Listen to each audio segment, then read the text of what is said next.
बिस्मिल्लाहिर्रहमानिर्रहीम अस्सलाम वालेकुम। I hope students you all are doing good.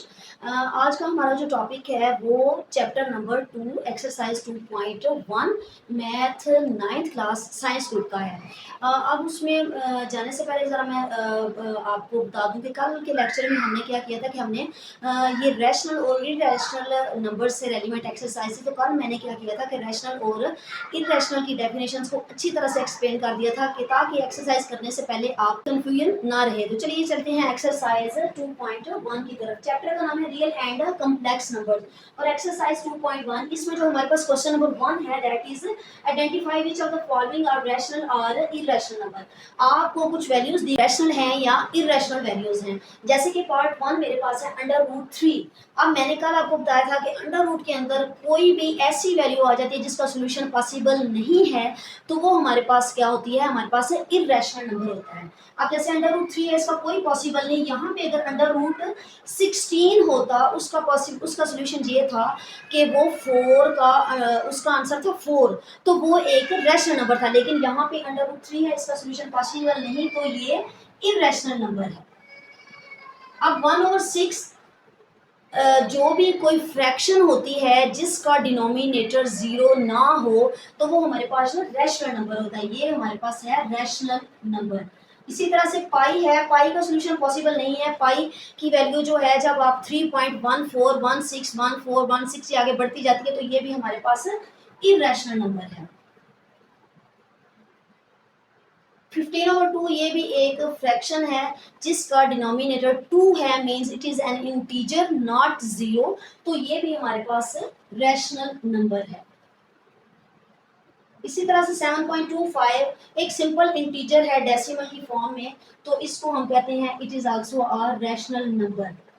अब √29 इसका सोल्यूशन पॉसिबल नहीं है।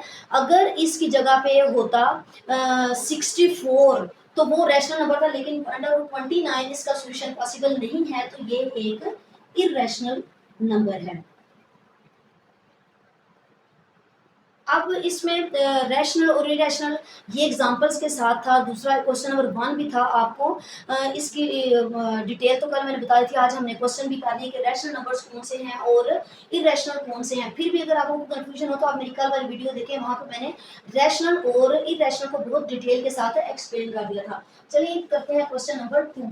अब जो क्वेश्चन नंबर 2 था उसमें भी कुछ इसी तरह का ही है। उसने कहा है कि आपने जो convert the following into decimal fraction। अब इसको हमने डेसिमल में चेंज करना है। इसमें पार्ट 1 जो है वो 17 डिवाइडेड बाय 25 है। अब मैंने क्या करना है, ये बहुत ही आसान सा था। एक ही पार्ट इसी क्वेश्चन का करवाऊंगी, बाकी पार्ट्स आई होप कि मेरे एक पार्ट करवाने के बाद आप बाकी पार्ट्स जो हैं वो खुद कर सकेंगे। इसको आपने सिंपल डिवीजन की तरह करना है, जैसे आप 2 3 4 5 6 7 8 क्लास से डिवीजन करते आ रहे हैं। अब 17 को मैंने ऊपर वाली वैल्यू को हमेशा अंदर रखते हैं और नीचे वाली के साथ डिनोमिनेटर के साथ इसको डिवाइड करते हैं। अब 17 और यहाँ पे मैंने 25 को बाहर रख लिया। अब देखिए 25 बड़ा है और 17 छोटा है, तो हम क्या करेंगे, जैसा कि हमने पिछली क्लासों में भी पढ़ चुके हैं कि आपने 0 पॉइंट ऊपर लगाना है आंसर में, तो इस पॉइंट की वजह से एक 0 मैं बढ़ा सकती हूँ। तो मैं क्या करूंगी, 25 को डिफरेंट वैल्यूज के साथ मल्टीप्लाई करके दिखाऊंगी, जो कि मैं नहीं करूंगी क्योंकि आप 9th क्लास के स्टूडेंट्स हैं, आप मल्टीप्लाई आसानी से कर सकते हैं। 25 को मैंने 6 के साथ जब मल्टीप्लाई करना है तो उसका आंसर मेरे पास आ जाता है 150। अब मैंने उसी तरीके से माइनस किया।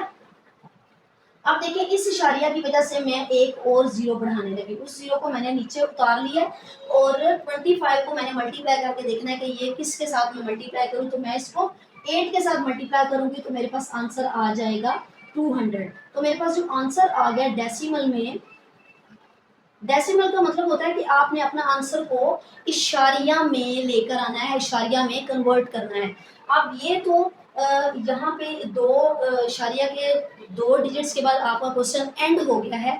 लेकिन अगर आप देखते हैं कि 0 पॉइंट आंसर में 68686868 इसी तरह से आता जा रहा है, तो आपने मैक्सिमम कोई भी डिवीजन हो, कोई भी मसला हो, तो आपने 0.687 या मतलब इशारे के बाद 3 डिजिट्स तक ही उसको हल करना है। आई होप आपको आज के लेक्चर की अच्छी तरह से समझ आ गई। बाकी क्वेश्चन हम कल के लेक्चर में करेंगे। तब तक के लिए इजाज़त दें। Thank you. अल्लाह हाफ़िज़।